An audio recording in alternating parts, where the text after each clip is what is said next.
Hello everybody and welcome back to another episode of Nerd Soup. My name is Reuben, joined here today with Aaron, and we are back to review Severance, Season 2, Episode 10, Cold Harbor, the episode we've all been waiting for.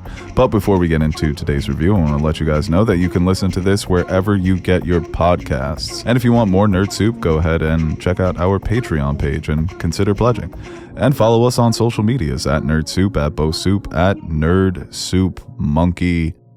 Let's get into this episode, which to me could have been a series finale. Obviously, these are spoiler reviews, so I'm just going to jump right to the final shot. One of the best lasting images of a season, and it really could be the final shot that they leave you with all the questions still unanswered. It was less about the lore and more about the characters, their emotions, their choices, the difficult dilemmas that they found themselves in. That's what they really emphasized with this episode. To me, that's why it worked so well. And the performances were unbelievable. I mean, Adam Scott, I think the subtleties and the nuances of switching between Mark Scout and Mark S., especially on a dime, it's just simply some of the best lead acting I've ever seen. I don't know. I mean, coming off of this episode, I wish I had more time to sit with it and read more things about it from other people who are smarter than me, but because I do feel a bit overwhelmed after experiencing something like this, but I just thought it was a great cap to season 2. Yeah, I think it was one of those episodes like the season 1 finale where you're just on edge the whole time. I wasn't physically standing. If I had the energy, though, I would have been standing towards the end. Yeah. But yeah, that final shot. What a shot to sit with you for however long it is until we get season 3. Hopefully it's a little expedited this time around, even though season 3 technically hasn't been renewed yet. I think if you're Apple, I feel like enough people aren't talking about that. Yeah, and also Apple TV lost $1 billion, but Apple makes like I looked it up, $391 billion a year. So like, what's 1 billion, Take $1 billion loss to make Severance. That's actually a lot of waste. I think it's worth it. They're going to redistribute that $1 billion to everybody who subscribes to Apple Music. All 10 of us. Yeah, it was a great finale. And yeah, that last scene. Just get into that mic more. That last scene is definitely one that's going to be with us for a while until we get some more Severance. And what a brilliant move to switch to film for that last sequence when Mark and Helly are running away together, because paralleling the scenes with Gemma and Mark that we saw earlier with the flashback sequences, kind of solidifying that we knew that for Mark S., Helly is his Gemma, but kind of just solidifying that love. And, that's what I think was the standout of this episode. Obviously, seeing Mark S. and Mark Scout interact for the first time, but the way that was shot, the back and forth, and then slowly it getting contentious, because what Mark and Devin are asking of Mark S., it is a scary thought. The way Mark can't live without Gemma, Mark S. can't live without Helly. So just the parallels there leading up into that moment were pretty spectacular. And we talked about it, like we're going to be put in an awkward situation as the audience, because we have grown to love these characters both in and out, especially when it comes to Mark. So having these tough decisions where these characters that were set up as, dual protagonists are going to be at odds, and you really don't know which way to lean, because you can honestly see both sides of where they're coming. There really isn't an option that we see now that they both can end up happy, and some sacrifices are going to have to be made. So it really puts you in a conundrum while you're watching, because as good as the episode was, I was left a little frustrated because they were so close. Like, everything we've been waiting for is there. Gemma's there. Mark S. chooses, and rightfully so, to do what's going to make him happy. And if that's returning to hell to be with Helly, that's what he's going to do. And he'll stop at nothing to make sure that not only he gets out all right, but his friends do as well. So it's going to, like you said, it's going to take a while. You're going to have to sit with it for a little to really wrap your head around the decisions made and how that makes you feel going forward. Yeah, these are the inevitable consequences of Severance. You want to use it as an escape, and your innie, this entirely new consciousness you created, falls in love with a woman who is next in line to take over this evil empire, essentially. And she's doing it as a PR stunt to show that the innies' lives are great. Look at me, I'm Helena Egan. I did it, and I'm totally fine. And we see that that's not the case. So these are the consequences. It's not about the lore. It's not about answering our questions, but it's about these relationships that have been cultivated. And it's the ultimate bittersweet ending because you're watching the reunion between Mark and Gemma and you're so moved by it, especially the performances. That big goofy smile that comes across Adam Scott's face. He can't contain his happiness from seeing his wife, and Gemma being willing to trust him, even though inside of the Cold Harbor room she can't feel anything. He's being gentle with her. He offers her a hand, and she takes it. And then switching on a dime from Gemma and Mark to Mark S. and Mrs. Casey, where they don't know why they're embracing, they don't know why they're kissing, and still he's going to lead her out of there. But then choosing Helly at the end, it doesn't get more bittersweet than that, because you're waiting for 2 seasons. I mean, since they set up that Mrs. Casey was Gemma, that are they ever going to actually save her? And the answer is yes. It almost felt too good to be true, that something was going to go wrong, that they were going to slip and fall, and the crazy doctor would catch them and kill them. Who knows? And then it happens, you get that satisfaction, and then it's taken away from you, because Mark S. is his own person. And as you said, Helly is his Gemma. And when the conversation was happening between the 2 different Marks, which was, you can't say enough about Adam Scott's performance in this. Just the subtle changes, the facial expressions, and the way they spoke, the desperation on Scout's face, and sort of the rebellious smirk at times on Mark S.'s face. When he called Helly Helene, that was it. I knew it was over for Mark Scout. And once again, the way that they're playing with the audience's feelings, because you both want them to be happy. You're watching it and you want Mark Scout to finally be reunited with Jenna. You want the innie to help him, but you don't like the way Mark Scout's being mean to him and dismissive of his life experiences and of his love. He treats it like it was a play date. Oh, I'm glad that happened for you. And then you're frustrated by Mark's innie because he's being stubborn, he's being childish, but it's all understandable. That's what Severance is. It makes it impossible. It is quite literally, philosophically and literally impossible. And they were talking about it like we would talk about it. Oh, if we reintegrate, doesn't that mean I'll be more you than you'll be me? Because you've been alive for longer? And then Mark Scout flips that on him saying, well, I've been with Gemma like 1,000 times more than you've been with Helly, so it's more important to me. And I feel like these are conversations you would have with friends while discussing the show. These are conversations I imagine many people have had, just how this actually works. So not only the technical aspect of the way they film that, going back and forth with the camera, but the questions that they are asking, I think were, everyday questions any fan of the show would be talking about. Yeah, that's something I was going back and forth in my own head about after the episode. It's like, I really didn't think about that when I do reintegrate. Like, it's does one personality take over, or is it like who is really in control? I don't even know how to put it into words, because it is confusing. It's not as simple as just, we're one Mark now and everything's okay. And there's a lot of conflicting emotions and conflicting goals, and it's hard to comprehend what that would actually be like. I mean, we saw with Petey just how disorienting it was for him still, and ultimately led to his death. So yeah, it's just not as simple. Mark Scout wants it to be simple. It's easier for him to justify his actions in his head, but getting that different perspective from himself essentially is, I think, a little eye-opening. And I love when Devin and Cobell come, he's like, he's being a fucking baby. Yeah. But yeah, he's really trying to manipulate him. Oh, yeah. I'm so sorry for what I did to you. And then all of a sudden we're in this together. Oh, now we're the same person. Now we're in this together. Well, even if everything is okay and reintegrations are flawless and they become equal parts and become one and everything's happy, like for Mark S, that's not enough, because even Devin didn't really have a good answer when he asks what's going to happen to everybody else. So it's not like Mark S to just abandon his friends and just leave and live off happily ever after with Gemma in somebody else's life. He'd rather have his own life, even if that means living on the severed floor. Right, because he says Helena's never going to go for reintegration. I don't know if that's necessarily true. I think that's an idea they can play with moving forward. It's also, you're not going to get that sort of happy ending that you envision for yourself. So when Helly R tells him you need to take this opportunity to escape, to live on the outside world and be with your wife, I cried. I straight up teared up, because that is Heliar being willing to sacrifice herself for her love.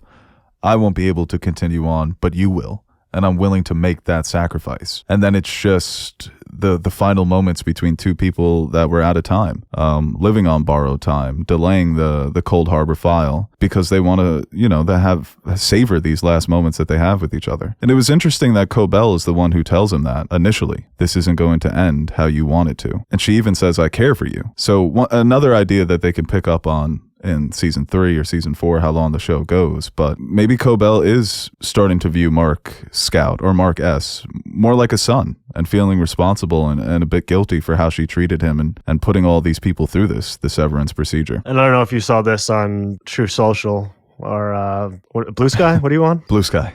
Oh yeah, okay. I wasn't sure which way you went. No, I got kicked off of Truth Social. Okay. Well, a lot of people on Twitter are saying that could it be Helena again at the end there? So that's what I thought at the end of episode 9, and people were like, it's clearly Heliar, Reuben, Beau, whoever you are. That's my innie and my outie. But yeah, I saw some people suggesting that because of the smirk that she gives Gemma at the end, like, haha, you're watching me run away with the love of your life after you've been tortured for how many years and you finally escape and you're watching your husband run away with me. I think it's more so like when she tells Mark, I can't be with you because I'm her. Well, we see who Heliar is, and at the end of the day, they are the same person. So clearly she's capable of being someone that Mark would fall in love with, that she can be sweet and gentle and independent rather than someone who's under the thumb of her father and the expectations of her family. So I think that even a lot of the scenes we've been getting with Helena and her father, like in episode 9, when she can't really be comfortable and natural, she can't be herself around him. I think that a lot of Heliar is seeping into Helena. And even though Helena still has bad intentions, I think that could change. And I think they're playing with the idea that even though they've been separated and it feels like two separate people, they are the same person. So at times, Helena can slip into Heli and vice versa. I think that's the sort of reintegration that's not actually happening, but because they are the same person, it could happen naturally. But I don't know. I think that's a fun idea. Yeah, my only pushback on that would be like doing the same twist twice might lose some of its effect. But I mean, that look she gives at the end, I didn't really notice it or put too much into it when I was watching it live, but then seeing it again, I mean, that's a mean thing to do. This woman who's been enslaved for years in the basement of Lumen finally gets free. Her husband finally comes to save her, and she's begging, pleading, banging for him to come with her. And you're going to give like a little smile, a little look. I won. Go home. Mark is mine. Basically. Helly was never cruel, but if that's fucking cruel, man. But I think that's probably something she just can't help.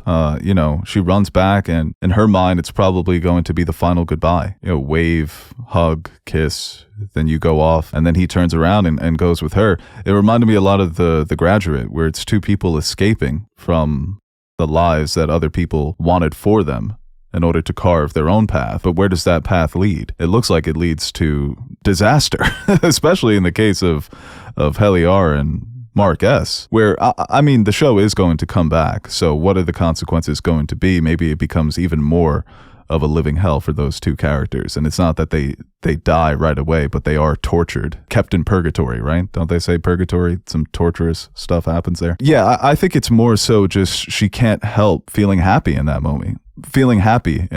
Like she won. And what she wins ultimately might not be a good thing for her. Might still lead to both of them dying and not being able to continue their lives together. But in that moment, yeah, this is the love of my life. Sorry, but sucks to suck. Have fun with Devin and Mrs. Cobell. I guess that's what you're doing next season. I like that idea too, that now Gemma maybe becomes even more of a main character, where it kind of flips, where what can I do to save my husband And maybe I also care about his innie. Or maybe I hate his innie because of what he just did. Because he stole my happy ending too. Well, that's the genius of the concept. Well, for the time being, she doesn't know Mark is severed. So in her eyes, until Devin or somebody tells her otherwise, Mark just straight up left her. Yeah, and it's like what Dr. Maurer told her came true, in a sense. That Mark has moved on. He found someone else. And she's seeing this play out. It's her nightmare come true. So yeah, Gemma's a bit of a wild card going into season 3. Yeah, I really don't know where it goes from there. Is it just like a standoff where they just run the severed floor now? Like, what are the next moves from Lumen and the innies? Yeah, and it's also, once again, this wasn't the focus of the episode, but when they talk about getting rid of Mark's entire department after Cold Harbor is finished, so the files that Dylan and Irving and Helly were working on, what was the point of that? Because it also seems like they're suggesting there are more people down below, like what Petey said in season 1. There are people who go down there and they're never allowed to leave. So are they creating consciousnesses, I don't know if that's correct, for people that they know, people that they're related to or have a connection? Conchani. What were those files about? And the reveal that Mark has created 24 different conscious eye for Gemma is fucking psychotic. Just Cobell giving him those answers and being like, I've done 24 of those. What am I doing to this poor woman? Well, it seems like the end goal for Lumen here is to have the perfect worker. No feeling, pure obedience. Because even as effective as Severance is, as we see with the innies on the severed floor, they do have their own will. So I guess the completion of Cold Harbor, what they were working towards is no free will. Obviously, for a corporation that large to have a work base that's fully subservient, that's something that you can see why an evil corporation would want that and value that as much as they do. So that's scary. Well, it's also like you can have them doing all these different jobs, some jobs that are a bit more physically demanding or mentally taxing, and then you put them in the Cold Harbor room and they don't remember that whatsoever. She's got no emotional connection to whatever was happening in the outside world. Whereas the other innies, the other Gemma innies, it kind of felt like they were all, carrying the same pain and carrying the same emotions from room to room, even if they couldn't remember. But, it's an interesting idea, too, that she was willing to go with Mark. So it's like, yeah, you've created this person who essentially has no feelings, but if they're still presented with an opportunity to escape, they're going to take it. So it's like maybe you haven't perfected Cold Harbor. Maybe there is something more to this. Maybe it's just something you can achieve with a human being who has had these life experiences. And, the idea of love transcending severance, they expand it to the idea of, can you be in love with two people? And that's a debate I often see people having. And I think many people come down on different sides of the argument, but Severance makes that possible. You quite literally can be in love with two different people. So I think reintegration would just make Mark, it would make him whole again, but he's still going to be very, very sad and depressed now that has these life experiences, not only with Gemma, but with Helly. That's something that he's going to have to carry emotionally for the rest of his life if he was to reintegrate. And then the idea of Helly reintegrating makes it that much more complicated. But yeah, I mean, the way they tied it into the lore too, the frolic and the woe and the dread. Yeah, speaking of frolic, boy got No Country for Old Men. That was so unexpected in the sense of that was just fucking biting motherfuckers and like nasty punches, just fighting dirty. Welcome back, Brianna Tarth.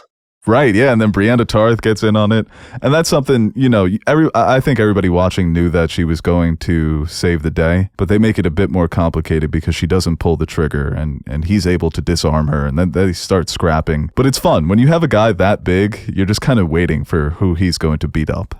and I'll give Mark S. credit, man. He held his own there for a bit. But dude, he's so fucking big in a presence, but once Gwendolyn Christie walked in, she's like, oh, she could take him. Towering over that boy. Boy, you have no idea the beast you just woke up. She beat the hound. You ain't the hound. Goats are cute, huh? No, they are cute. And it's one of those things that I have to tell myself the show isn't real whenever they're going to hurt a cute little animal. I'm like, this isn't real. I have to take myself completely out of it. Was that related to Cold Harbor, or they were just like, sacrifice day? That seems to be whenever one of those innies completes their 25 personalities or whatever it is, whenever they're done with them, they're discarded. They're just buried with a goat. It's as simple as making a strange sacrifice to Kier, that the goat, the purity, the innocence of the goat will lead their soul to Kier. Just a cult thing. There's no other purpose for these goats other than being sacrificed. And I think it speaks to, it's very similar to Gemma. This pure, innocent thing that can't feel or have, it doesn't have any emotions, doesn't know who she is, and then she's gone. And, not to compare Gemma to a goat, but it's like when the goat crawls up and she's touching Gwendolyn Christie's character, like, please help me, save me. So I think there's a parallel there. Gemma's my goat, so. No, I was like, Bronny, don't you have a game? What are you doing here, baby goat? Hey, dropped 17 last night. He's like, no, you're so right, Reuben. Let me go beast mode on the Bucks. Well, the conversation earlier in the episode with Jaime and Helly, what a fucking weird guy. She even says, like, you're fucking freaking me out, guy. She was like, God, you're so fucking weird. But him saying that you're like essentially like you're all I want in my heir, that's interesting. Obviously, Helly is against everything they're doing, but for him to see the Egan, see Kier in her, it could just be like the ramblings of an old cult leader. But I mean, that could allude to what we saw at the end of that episode, that, yeah, she does have some of that, even though she's a severed and a completely different person, just that Egan DNA in her could lead her to do some things that we wouldn't expect from her character and what we've seen so far. Yeah, it's like he's realizing that keeping Helena on such a tight leash was the wrong choice. And that when you give her a bit more freedom, those personality traits really shine. She's a leader. She's a killer. She doesn't kill him, but she has that pen ready. And I think even that speaks to her character maybe wanting more out of her life than just escaping from the severed floor, but possibly usurping her outie and taking on that role of being a real person. That's why I think the idea of reintegration isn't out of the question for Helly, because I think it's something where she can become reintegrated. And like I said, Helly R becomes Helena. And maybe that doesn't sit so well with Mark S. You're going to be reintegrated not to be with me, but to take over this company that has been torturing us. So that to me would be absolutely fascinating and heartbreaking, that she is severed. She goes and works for Lumen. She's so desperate to escape, but then she resolves at the end to embrace it. And so he's seeing that killer instinct in her and going, okay, I just got lucky here. This could actually be my heir. And that's why I think she doesn't kill him. She hesitates and thinks, maybe this is an opportunity for me. I'm not going to shut this door permanently, because if I kill him, it's pretty much over for me. So that's why when people are like, oh, maybe that's Helena, I'm like, no, maybe she's just becoming more like Helena, because they're the same fucking person. Hilarious when he was watching Gemma escape. And he's just like, fuck. Yeah, he freaks me out. Having Kier, the animatronic Kier, watch Mark as he completes Cold Harbor. That's what I love about the show. We have all this emotional stress and ups and downs and anxiety watching it, but then they do shit like Milchek leaving Dylan into a full sprint to make his Space Jam entrance. It's like, oh, where's he going to? Where's he running? Probably got something important to do. Yo, he cut out, man. He skedaddled. They needed to add like Mr. Krabs running feet, like or like Roadrunner spinning legs. Yeah. Stays in place for 3 seconds and just zooms off. Yeah, no, he hit the Fred Flintstone, dude. Jump starting the car.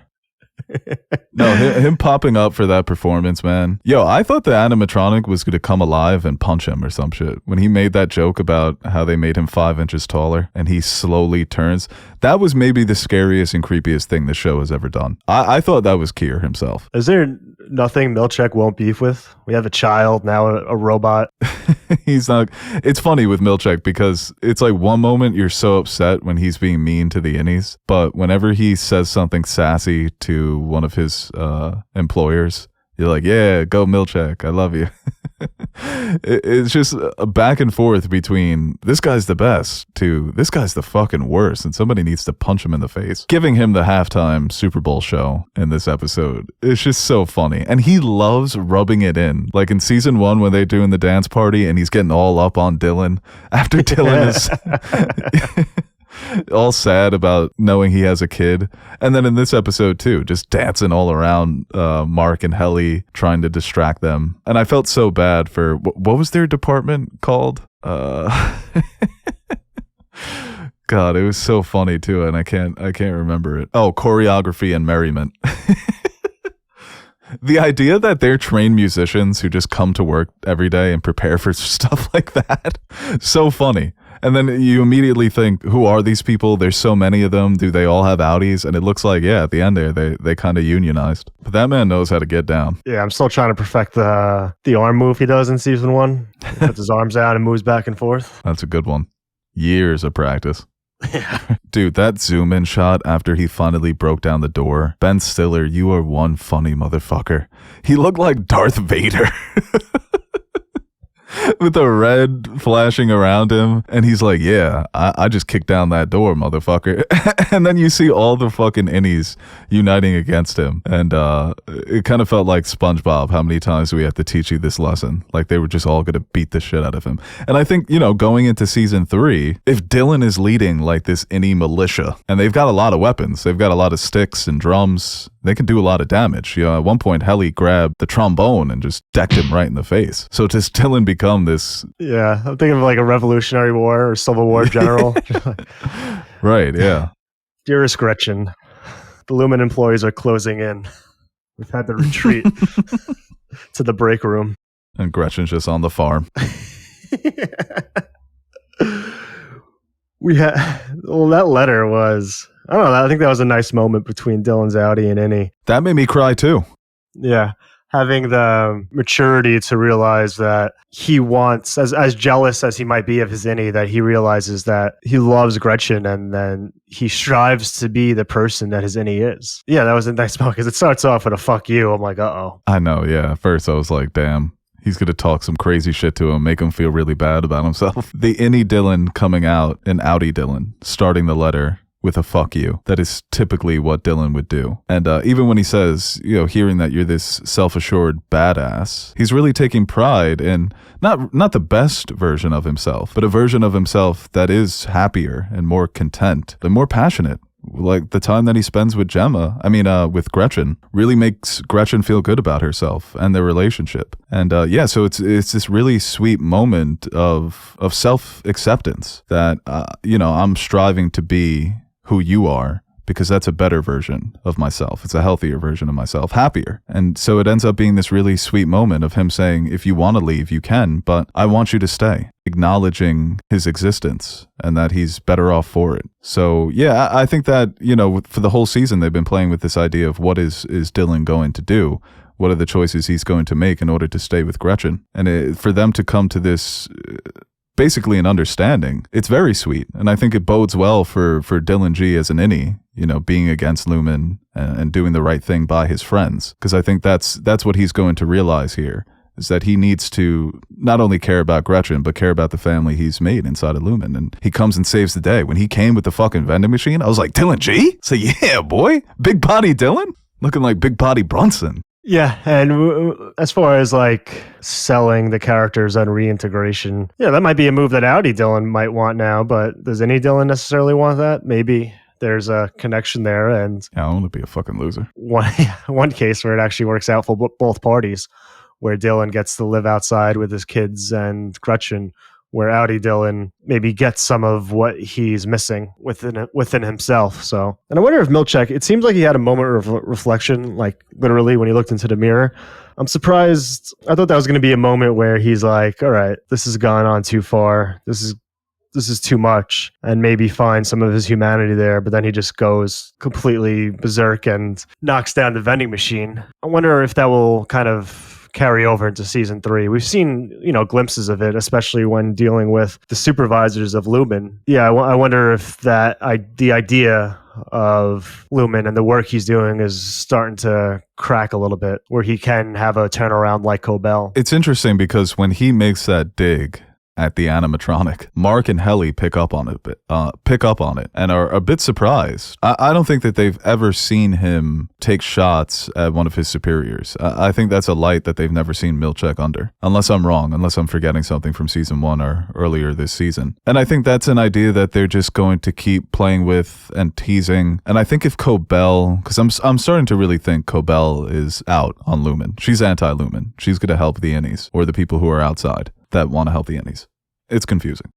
I think Milchek, the where I would want to see that character go is they continue teasing it and then he becomes fully corrupted. That all of this is just going to make him an even worse version than himself. I need to get meaner. I need to get nastier. And you know what? I should be sitting on top of this whole fucking charade. This whole fucking shebang. Because I'm out here doing the dances. I'm the one out here learning the choreography. Yeah, it is funny to picture whenever he's not hounding MDR, he's with the band putting together a little routine. Acting like a tyrant, wants everything perfect. It's like J.K. Simmons and Whiplash. Yeah, no, 100%, dude. He's scarier because he's so gentle and friendly looking. And then he becomes so mean. Dude, best moment of the episode, though, when he's got Mr. Frolic in the elevator and he's explaining to him, I'm going to switch into my Audi. This is what you're going to pop. I was like, oh, shit. Oh, fuck. Looking like John fucking Wick down there, man. Bro, he was looking kind of sexy. Just with the gun, the paranoia, you're in the mysterious hallway where, you know, you don't know where to go, what you're looking for. That was awesome. That was just such a great shot by him. And that switch to go from someone who knows what's going on to completely in the dark, but knowing this is your opportunity to save your wife. Just, yeah, incredible. It really did remind me of John Wick or Hitman, you know, like a video game where you get thrust into this new cutscene and the tension. The long hallways always freak me out, dude, because you just never know who's coming. No, dude, me who can't find like ketchup in the fridge, I wouldn't have even put together that I should be looking for Cold Harbor. I'd be like, Minsk? What am I, in Belarus? Where'd this fucking elevator take me to? What'd you say? Oh, Allentown. Yeah, Allentown. That's where I'm supposed to go. Yeah, Allentown. Whose body is that? Does that go on Mark S's? Interesting. Who gets the confirmed kill? I immediately thought to myself, I'm not responsible for that. Mark's not responsible. Sorry. You tried to kill me, Mr. Frolic. But I think they have to share the body. Justice system will figure that. 12 Angry Men with that case? That would be fire, bro. Dude, when the fucking nurse... That was so funny, man. When he's like, open the fucking door. She's like, no, I'm not going to open the fucking door. It's like you have this weapon. Normally it would be like they're going to listen to you no matter what. And she just fucking runs away. It's the fucking spouse. Yeah, the final task for Gemma being disassembling a crib. Just so fucked up. All leading to that, to the one moment or the thing that led her to being severed. And basically same thing with Mark. Yeah, just the way they were watching her too. Yeah, they were so happy. Like I said to start the review, if this was the final image we were left with, I would be totally satisfied. Like, no, ever? Because I think the unanswered stuff, you could just, they gave us enough that you could think about it for the rest of your life. And they know what the answers are. And I'm sure some people out there would figure it out.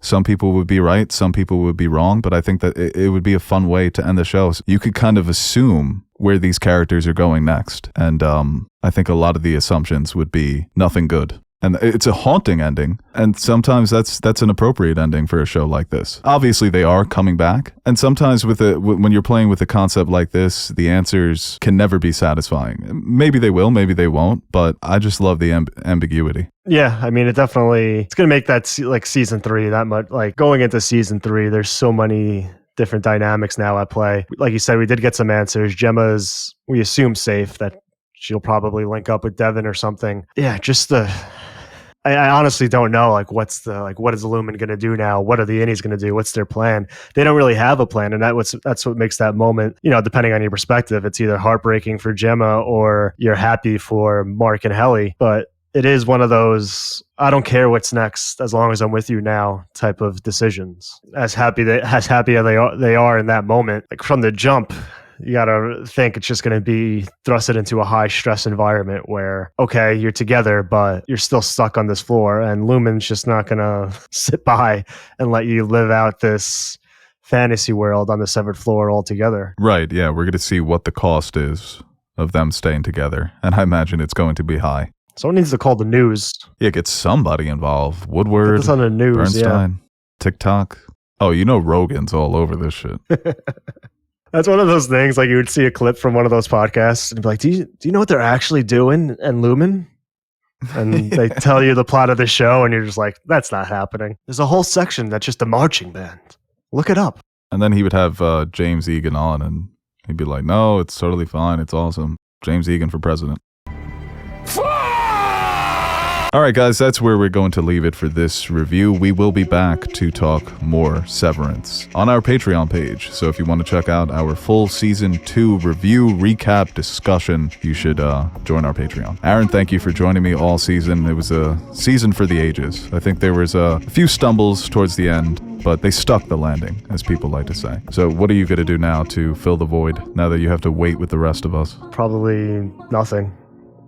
We'll just sit on my couch with Apple up and wait for it to pop up one day. You're just refreshing like Zuckerberg, the end of Social Network. But during that time, I haven't realized that Apple canceled Severance and now it's on Netflix. And the show sucks now. Helly R, played by Millie Bobby Brown, and Mark S is Chris Pratt.